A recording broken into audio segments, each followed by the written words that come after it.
This is a place called Sector 6. There is no running water or electricity, and like many shanty towns, it lies on the outskirts of a city. It may come as a surprise to learn that this is not in the developing world. It's located just outside the Spanish capital, Madrid. So we're heading into an area called Cañada Real, which is around 20 kilometers outside of the capital city, Madrid.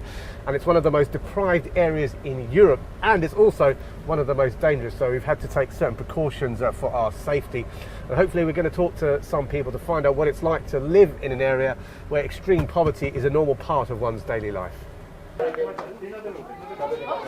And this is what extreme poverty looks like. In Cañada Real, many residents have had to use candlelight to see at night and coal chimneys or fires to prepare hot food. Access to basic services is very limited. Well, the shantytown stretches for 14 kilometres.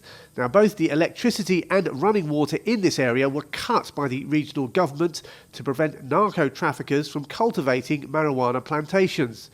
But this draconian measure has also made life for the majority of the 8,000 residents practically impossible.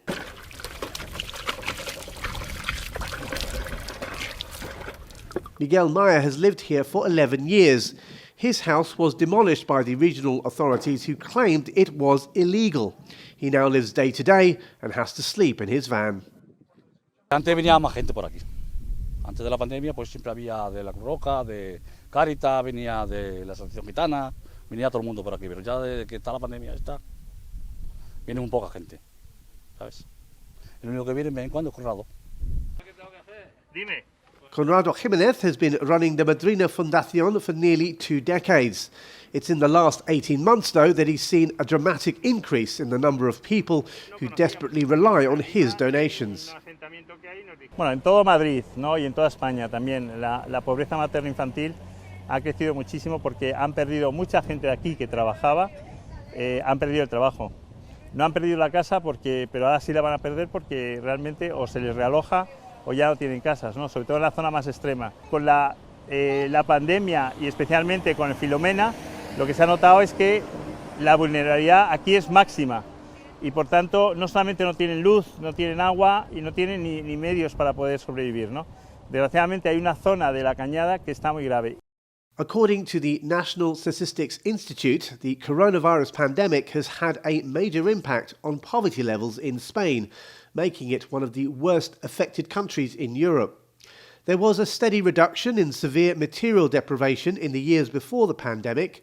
In 2018, it was 5.4% of the population, followed by 4.7% in 2019. Then in 2020, that figure shot up to 7%. That's around 3.3 million people. Back in Madrid, we visited the working-class neighbourhood of Aluche. This food bank was set up when the pandemic hit to cope with the huge demand of those that it pushed below the poverty line. Enrico Serrano is a volunteer that coordinates this neighbourhood initiative. He now provides for over 1,000 families, and all the donations come from individuals or small businesses. Last year, the government had introduced a minimum vital income scheme to help individuals receive at least €460 a month. It has made progress with over 260,000 families now registered by May this year, although that is just over 30% of its intended target. Y además casos muy extremos y gente muy necesitada. En la red mismamente hemos acogido a gente que estaba ya en la calle, literalmente, gente que tenía su puesto de trabajo, que se ha encontrado sin trabajo, sin salario, sin ningún tipo de ayuda ni prestación y que no ha tenido ni posibilidad de mantener la habitación donde estaban viviendo. So we are at one of Madrid's many hunger queues, as they're known here, essentially their food banks. People queue up outside here and come every couple of weeks to receive their food parcels of food packages, and this is what they get. So they get your fruit and veggies here. You've got bread, dairy products, eggs, you have your meats, your frozen meats, frozen fish, frozen vegetables, so you've got your carbohydrates and everything all sorted out. You've got a free bag as well.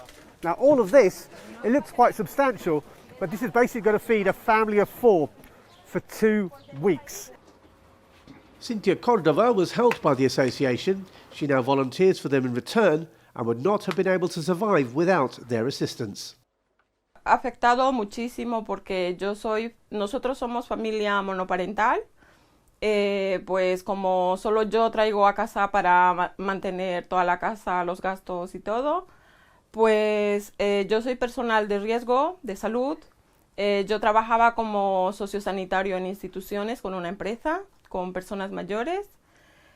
Pues por mi salud me despidieron del trabajo y hasta ahora pues no he podido encontrar trabajo.